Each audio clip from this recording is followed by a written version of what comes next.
Assalamualaikum warahmatullahi wabarakatuh. Apa kabar anak-anak? Semoga anak-anak kelas 9 semua dalam keadaan sehat. Amin. Baik anak-anak, hari ini kita akan belajar sejarah kebudayaan Islam. Mari kita awali pelajaran ini dengan membaca basmalah. Bismillahirrahmanirrahim. Pada kali ini kita akan membahas sejarah proses masuk dan berkembangnya agama Islam di Indonesia. Adapun kompetensi dasarnya adalah 1. Menganalisis sejarah penyebaran Islam di Indonesia. 2. Menganalisis kondisi masyarakat Indonesia sebelum Islam. Dan yang ketiga, mengolah informasi penyebaran Islam di Indonesia.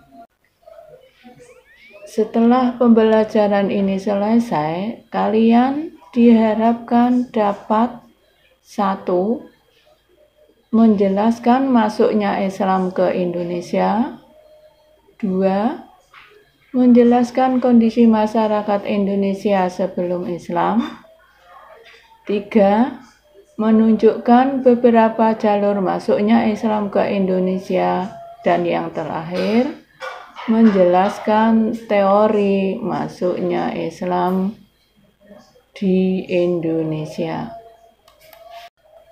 Anak-anakku sekalian yang saya cintai, waktu masuknya Islam ke Indonesia dan bukti-bukti sejarahnya, yaitu yang pertama, Islam masuk ke Indonesia abad ke-7 dengan bukti catatan sejarah kerajaan Cina, berita Chow Kufai, dan berita Jepang. Adapun bukti yang kedua Islam masuk ke Indonesia abad ke-13 adalah catatan perjalanan Marco Polo dan berita Ibnu Battuta. Sekarang Jalur masuknya Islam ke Indonesia melalui 2 jalur, yaitu jalur utara dan jalur selatan. Jalur utara yaitu dari Aram ke Damaskus, Baghdad, Gujarat, Pantai Baru India hingga ke Indonesia. Adapun jalur selatan mulai dari Aram, kemudian Gujarat, Sri Lanka, dan Indonesia. Sampailah kita pada materi teori masuknya Islam ke Indonesia berdasarkan kajian para ahli sejarah. Di sini teori masuknya Islam di Indonesia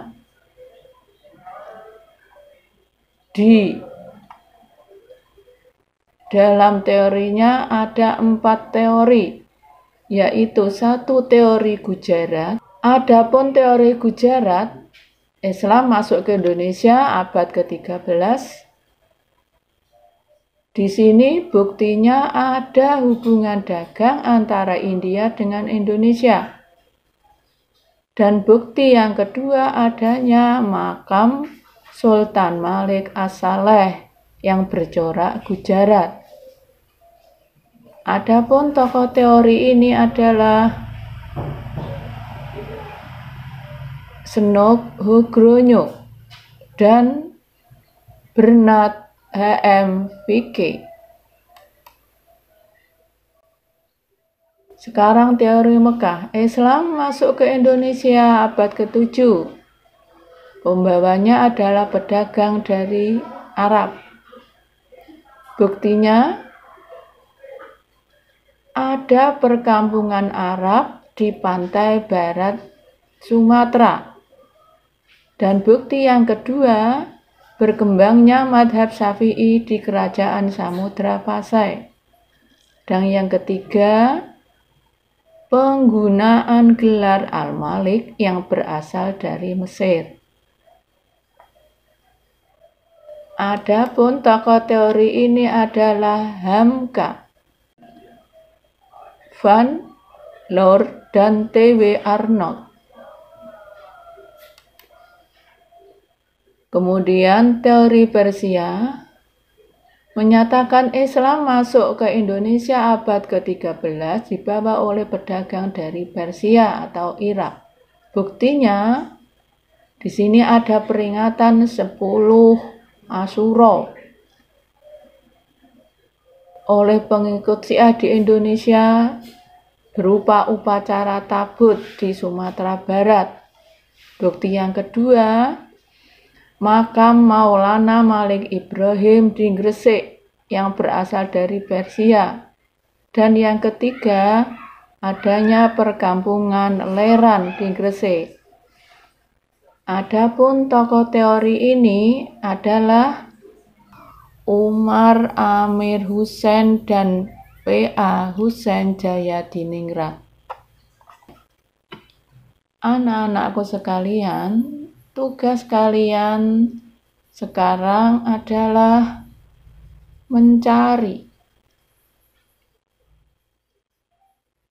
sesuai yang ada di dalam kolom, yaitu nama teorinya apa, waktu masuk Islam ke Indonesia kapan, bangsa yang membawa dari mana, kemudian dasar teorinya apa, dan yang terakhir adalah tokoh. Silakan kalian mengerjakan tugas dengan baik. Anak-anakku sekalian, mari pelajaran kita akhiri dengan baca hamdalah bersama. Alhamdulillahirabbil alamin.